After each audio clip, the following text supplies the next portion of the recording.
Hello, welcome to SwitchedOn Gaming, Paul speaking, and today we are looking at a brand new game on the Nintendo Switch. This is Wand Project, or to be semantically correct, I suppose, W-A-N-D Project. This is a really nice mix of genres. I'm just going to dive into some gameplay and then we'll talk a little bit about it. In this game you play a Japanese sorceress, and we'll come back to this screen in a minute because this is kind of the crux of what makes this unique.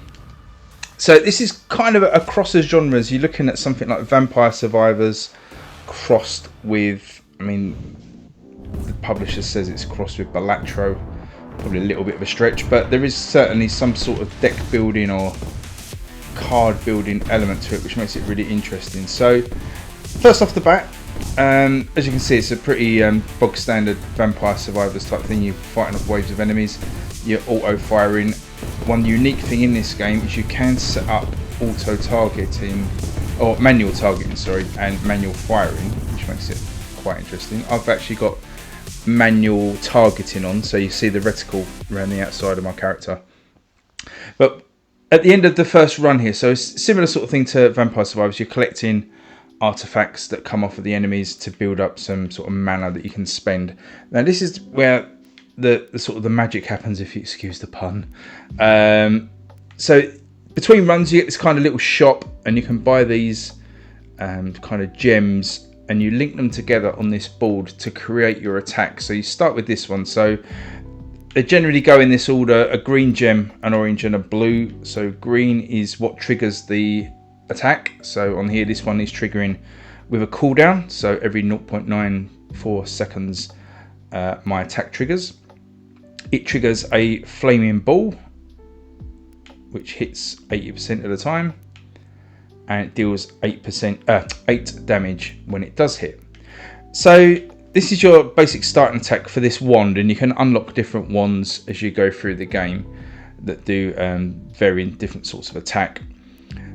And then you've got these other gems over here that you can spend your mana on. So top right hand corner, I've got 271 the sort of mana or artifacts or whatever the currency is to spend, and I can spend it on new gems here and fit them into my attack, and it's just a really unique thing. I've not seen anything like this, so I think this is a really cool mechanic. So I'm looking here at this weaken, possibly. If you look at that, that's the other thing, the connectors, you might have already clocked it, but the connectors, so this green one here has got an arrow going into this sort of socket on the flaming ball, and again the flaming ball's got an arrow going into the socket of deal damage.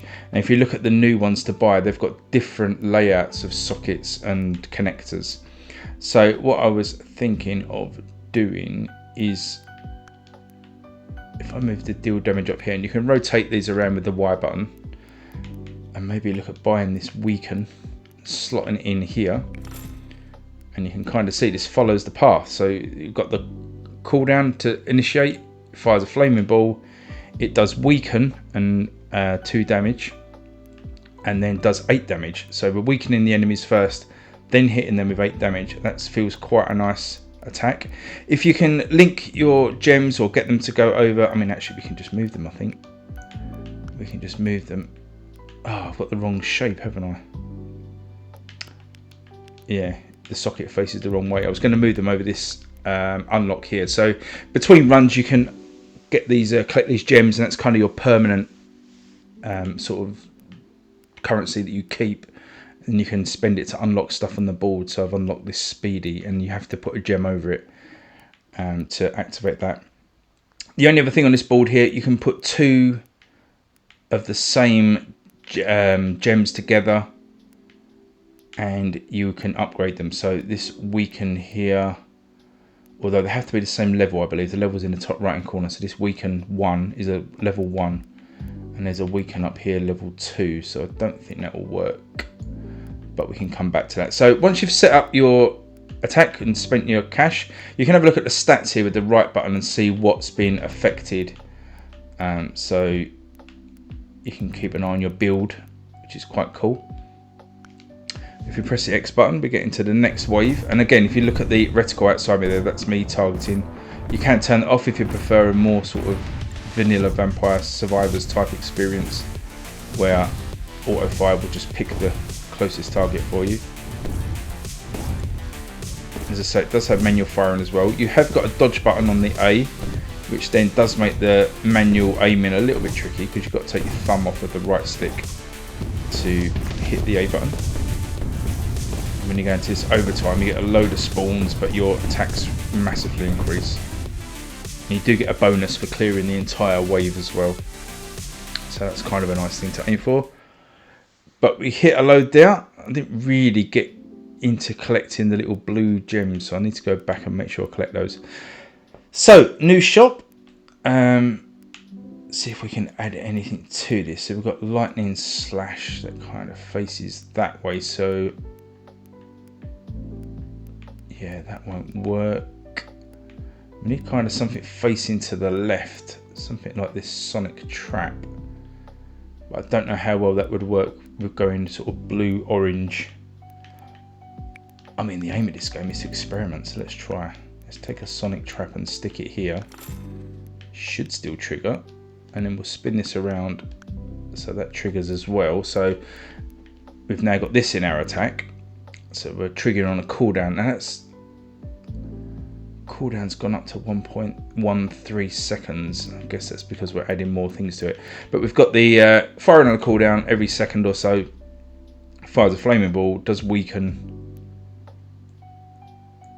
Actually, that would work, wouldn't it, if I swap those two like that? So yeah, so we do flaming ball, sonic trap, weaken, and deal damage.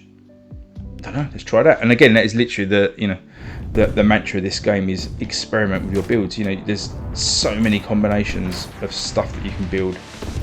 There's a health gem. Grab that. You can see the waves are getting a little bit more intense. Health up in the top left-hand corner.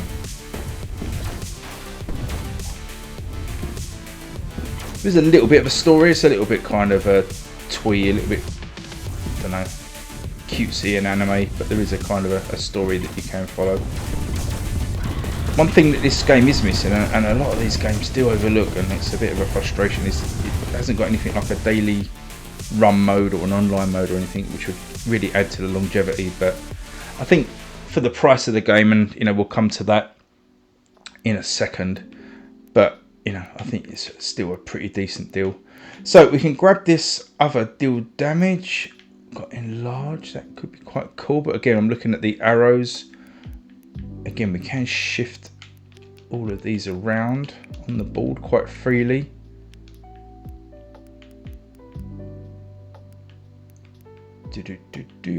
So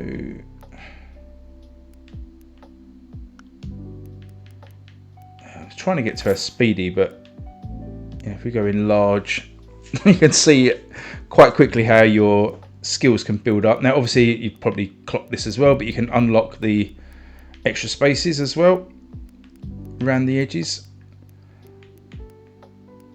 Oh, I just can't get to that speedy.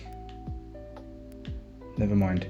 Yeah, so you can pay to unlock these extra spaces as well if you need more space. Have we got anything we can upgrade? We've got 2 heals. I might upgrade for that deal damage actually. That damage level 2. We'll take that. Oh, slot has to be empty. So you can sell your gems. We'll grab that upgraded deal damage. And we'll go again. Come back to that screen because there is tooltips as well that I should really be showing you. They're quite big and obnoxious and do get in the way, but handy if you do want to check what something does. So I'll show you that in a second. So yeah, pricing wise, this game comes from Untold Tales, I think they're called. Little indie publisher, got some really good games coming out actually. So I'm going to be looking at a few of their games and quite a good price as well. It comes out in the UK on the 28th of November, so tomorrow. I believe that's Thanksgiving, isn't it, in America? So that's nice. 29th in America for $9.99.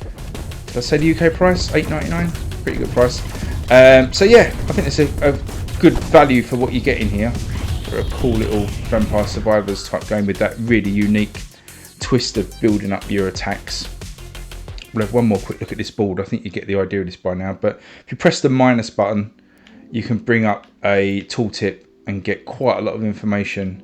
You can compare gems keep calling them gems. I don't know if they're called gems. I'm going to call them gems. So yeah, you can hide and show that. But as I say, it's quite obnoxious. Takes up a lot of room and covers up, you know, important information. But you see there, it's quite a lot of decent information if you're really into min-maxing your builds and stuff and want to look at the detail. You can do that. What can I unlock?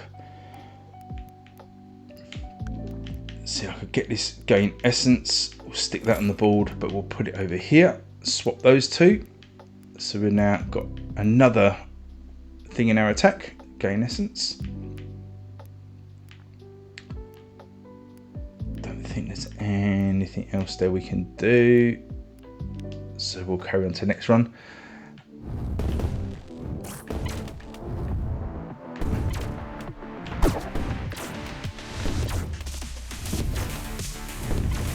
See, our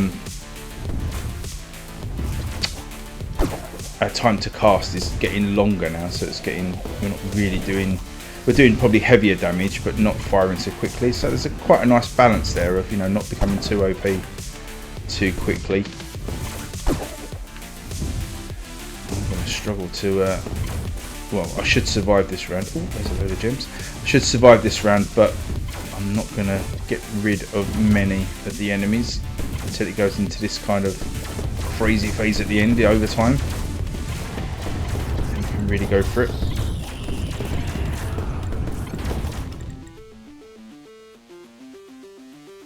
Perfected, I think it means when you don't get hit, so you get a little bonus for that. But yeah, I think you can see there the kind of gameplay loop. Let's see if we can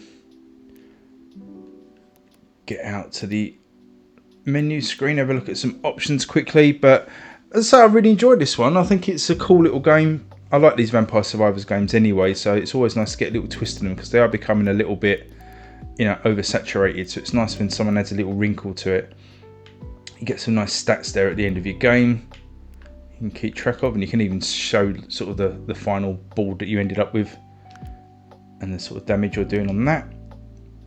So the modes it has got, so this is kind of just the run mode. You can do a quick run, which I think just chucks you in without all the story and that kind of setup.